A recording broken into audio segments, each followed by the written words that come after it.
अस्सलाम वालेकुम दोस्तों, अभी हम टाइगर हिल पर पहुंच चुके हैं। इसके करीब यहाँ पर काफ़ी ज़्यादा चढ़ाई है। हमने अपनी गाड़ियाँ अभी थोड़ी रेस्ट दे रहे हैं और रेस्ट देने के बाद फिर आगे बाबूसर टॉप की तरफ जाएंगे। यहाँ एक छोटा सा गांव है, खूबसूरत सा पुराना गांव। जब यहाँ पे बर्फ़ पड़ती है तो बर्फ़ पड़ने के साथ ये सारा गांव जो है ये नीचे चले जाते हैं और फिर जब गर्मी आती है तो गर्मी आने के बाद दोबारा ये ऊपर आते हैं। तो यही इनका ज़रिया माश है और इसी पर ही ये गुजारा करते हैं। बकरियां वगैरह पाल के। ये देखिए काफ़ी ज़्यादा गांव है, मस्जिद भी है छोटी सी यहाँ पे।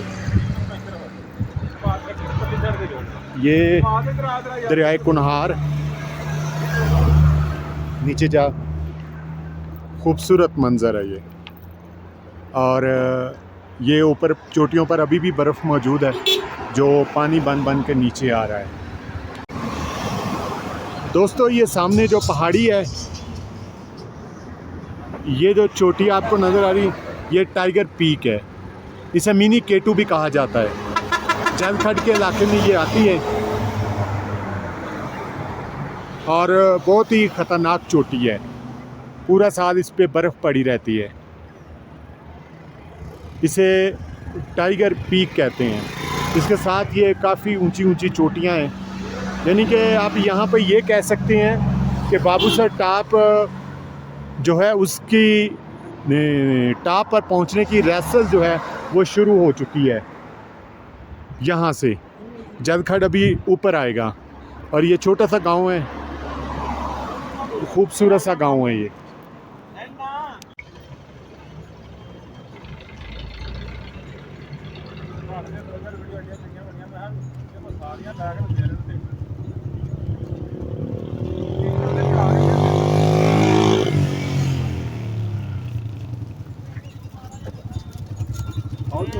एक मिनट,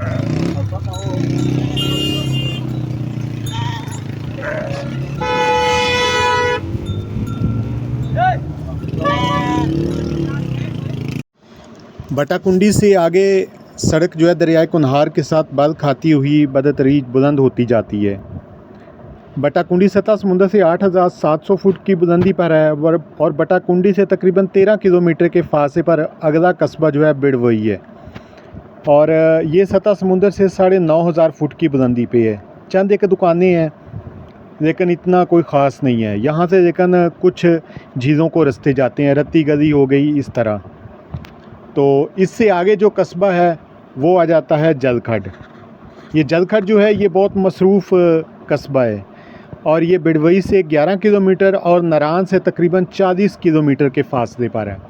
सतह समुंदर से इसकी बुलंदी जो है 10,300 फुट है और बज़ाहिर ये बेआबाद बस्ती दूर दूर सी बिखरी हुई लगती है, लेकिन यहाँ से कुछ ट्रैक हैं जो कि कश्मीर की तरफ निकलते हैं। जलखड से जनूब मशरक़ी की जानब एक जीप ट्रैक है जिसे नूरी टॉप कहते हैं। नूरी टॉप जो है सतह समुंदर से 12,900 फुट की बुलंदी पर है और वादी कगान को आज़ाद कश्मीर से मिलाने वाला एक अहम दर्रा है।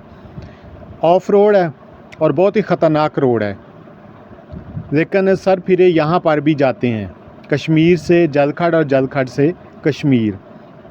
जलखड से नूरी टॉप का फासला 16 किलोमीटर तकरीबन 2 घंटे का है और नूरी टॉप की सड़क बालाकोट से आगे वादी कगान को आज़ाद कश्मीर से मिलाने वाली वाहिद सड़क है।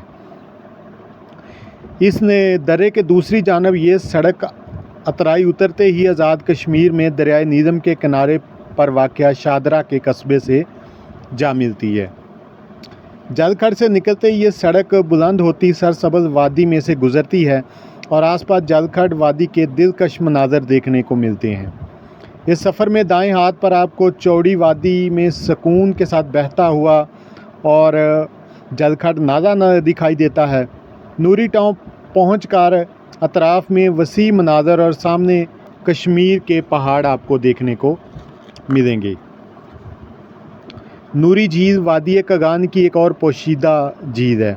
ये झील जो है बर्फ़पोश पहाड़ों के दामन में एक अलग थलग वादी में वाक़या है और इसकी सतह समुंदर से 12,780 फुट बुलंदी है। ये झील नूरी टॉप से 3 किलोमीटर के फासले जनूब की तरफ वाक़या है और झील के महल वक़ूअ और मालूमात की कमी के बाइस लोग यहाँ पर बहुत कम रुख करते हैं। इसके साथ ही नूरी टॉप से सड़क कश्मीर की जानब उतरती है और शादरा की वादी में पहुंच जाती है। यहाँ से आपको दाएं तरफ दूरियां से आने वाला एक नाला दिखाई देता है और नूरी टॉप जो है ये पूरे का पूरा ऑफ रोड है और बहुत ही ख़तरनाक रोड है। यहाँ पर 4x4 जीप जो है उसके ज़रिए जा सकते, उसके अलावा आप नहीं जा सकते। दोस्तों, ये जो वादी है जलखड़ की, ये भी कुदरती मनाज़र से भरपूर है क्योंकि यहाँ पर आपको नेचुरल ब्यूटी देखने को मिलेगी। नारान हो गया, कागान हो गया, यहाँ पर बहुत आबादी बहुत ज़्यादा है जिसकी वजह से रश बहुत ज़्यादा होता है। फितरत के शौकीन हज़रात के लिए जलखड़ की वादी जो है ये बहुत अहम एक मुकाम रखती है। इसके अलावा जलखड़ से आगे जो है बेसल भी एक मुकाम आता है। तो बेसल जो है इससे आगे गटीदास है, फिर आगे बाबूसर टॉप का दरा आ जाता है। वहाँ पर वादी कागान की आखिरी हदूद है। मैं नए आने वाले दोस्तों से गुजारिश करता हूँ कि वो मेरे इस मालूमाती चैनल को सब्सक्राइब कर दें, लाइक कर दें और घंटी के बटन को प्रेस कर दें। दोस्तों, बहुत मेहनत करता हूँ मैं अपनी वीडियो में, तो आपका भी हक बनता है कि आप मुझे लाजमी सब्सक्राइब करें। तो जैसा मैं बता रहा था अभी हमारा बेसल की तरफ सफ़र है। तो बेसल जो है इसको आप बेस कैंप भी बना सकते हैं, यानी कि अगर आप बाबूसर टॉप विज़िट करना चाहते हैं तो उसके लिए आपको पीछे बटाकुंडी या नारान आना पड़ेगा स्टे करने के लिए। तो बेसल में भी स्टे की सहूलत मौजूद है। यहाँ पर आपको नेचुरल ब्यूटी मिलेगी रात को, जब क्योंकि यहाँ पर बहुत कम सयाह ठहरते हैं, इस वजह से मुकम्मल सुकून और ख़ामोशी होती है। बेसल जो है ये सतह समुंदर से इसकी बुलंदी तकरीबन 10,000 फुट के करीब है और फिर आगे बाबूसर टॉप है वो 13,000 फुट की बुलंदी पर है। तो बेसल से आगे सारी चढ़ाई है और जो कमज़ोर गाड़ी है वो तो आपकी जानी मुश्किल है। उसकी बजाय आप अगर फैमिली के साथ हैं तो रिस्क लेने की बजाय 4x4 जीप आप करवा दें तो वो ज़्यादा बेहतर रहेगी, क्योंकि यहाँ पर कई जगहों पर 4x4 जीप जो है उसकी हालत भी काफ़ी ख़राब हो जाती है क्योंकि चढ़ाई बहुत ज़्यादा है। बेसल में आपको रात गुजारने के लिए होटल वगैरह भी मिल जाएंगे, लेकिन अगर दूधीपत झील पे आपने जाना है तो वहाँ पर आपको कैंपिंग के लिए जगह मिल जाएगी। वहाँ पर कोई होटल वगैरह नहीं है। खाने पीने का सामान भी आपको बेसल से ही ले जाना पड़ेगा। और बेसल से दूधीपत झील जो है ये बेसल से मशरक़ की सिमत 18 किलोमीटर के फासले पर है और बेसल से बासानी घोड़े या खच्चर और मेरा ख़्याल है 4x4 जीप भी आपको मिल जाएगी। तो दूधीपत झील जो है इसकी ट्राउट मछली जो है वो बहुत ज़्यादा मशहूर है और वह पूरी वादी कागान में सबसे आला तस्वर की जाती है। और दूधीपत झील के शुमाल की जानब पहाड़ी पर चढ़कर अगर मौसम साफ़ हो तो नागा पर्वत का भी खूबसूरत नज़ारा किया जाता है। वहाँ पर भी बहुत ज़्यादा खूबसूरत मनाज़र हैं। वैसे तो इस वादी कागान जो है ये पूरी की पूरी खूबसूरती से भरी हुई है। सयाहत को यहाँ पर गवर्नमेंट को चाहिए यहाँ पर फ़रोग़ दें ताकि यहाँ पर लोग ज़्यादा से ज़्यादा आएँ। वैसे बेसल जो है, बेसल को आप यहाँ पर एक मशहूर रेस्टोरेंट है, उसकी ब्रांच जब से खुली है यहाँ पर काफ़ी रौनक हो गई है और इसका साफ़ शफाफ पानी जो है वो भी आपको ताज़गी बख्शता है। जब हम बेसल में अभी इंटर हुए हैं तो इंटर होते ही हमारी एक बहुत ही तेज़ आबशार ने इस्तकबाल किया। ये जिस तरह मैं पहले बता चुका हूँ कि ये वही आबशार होती है कि जो ऊपर पहाड़ों पर ग्लेशियर होते हैं, तो जब धूप इन पर पड़ती है तो पानी पिघल पिघल कर नीचे आता है, जिस तरफ उसे रास्ता मिलता है वो उसी तरफ चल पड़ता है। लेकिन हमारे लिए ये मामूल की बात है क्योंकि यहाँ पर जगह जगह इस तरह नदी नाले जो हैं वो सड़क को क्रॉस करते हुए दरियाए कुनहार में जा गिरते हैं और दरियाए कुनहार का में जो पानी होता है वो भी ज़्यादातर लोधोसर झील के अलावा यहाँ से ये शुरू होता है, उसके अलावा ये नदी नाले हैं इसके पानी की रवानी में इजाफ़ा करते हैं। बेसल एक खुद ही जगह पर वाक़या है, पहाड़ों के दामन में। इसके करीब कोई पहाड़ नहीं है, थोड़े दूर दूर हैं, जिसकी वजह से यहाँ पर नेचुरल ब्यूटी आपको देखने को मिलेगी।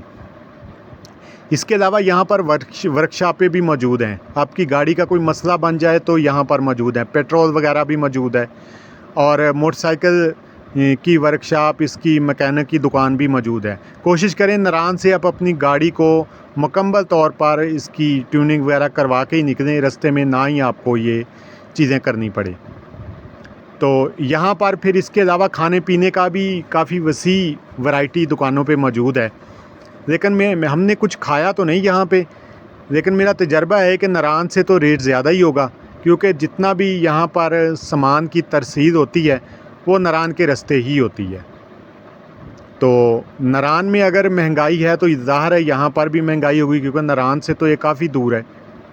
तो इस वजह से कोशिश करें कि आप नारायण से ही कोई चीज़ें खाने पीने की दें, लेकिन यहाँ पर भी ख़रीदारी ज़रूर करें, लेकिन मुकामी लोग जो छोटे छोटे ढाबे वाले उनसे करें। अभी हम बेसल की हदूद में इंटर हो चुके हैं, और यहाँ पर पहले वैरानी होती थी, एक आधा होटल होता था, लेकिन अभी यहाँ पर पूरी रौनक लगी हुई है। पुलिस चेक पोस्ट भी है, यानी सिक्योरिटी का भी मुकम्मल इंतज़ाम यहाँ पर है। कैंपिंग वगैरह के लिए भी जगह है, और इसके अलावा यहाँ पर आप कुछ देर स्टे कर सकते हैं, चाय वगैरह जो भी आपका मूड हो वो यहाँ पर पी सकते हैं। यहाँ हमने अभी थोड़ी देर स्टे किया, गाड़ियों को थोड़ा सांस लाया, क्योंकि इसके आगे जो है चढ़ाई है। इसके आगे एक कस्बा, छोटा सा इलाका था गटीदास, लेकिन उसकी चरागाहें मशहूर है।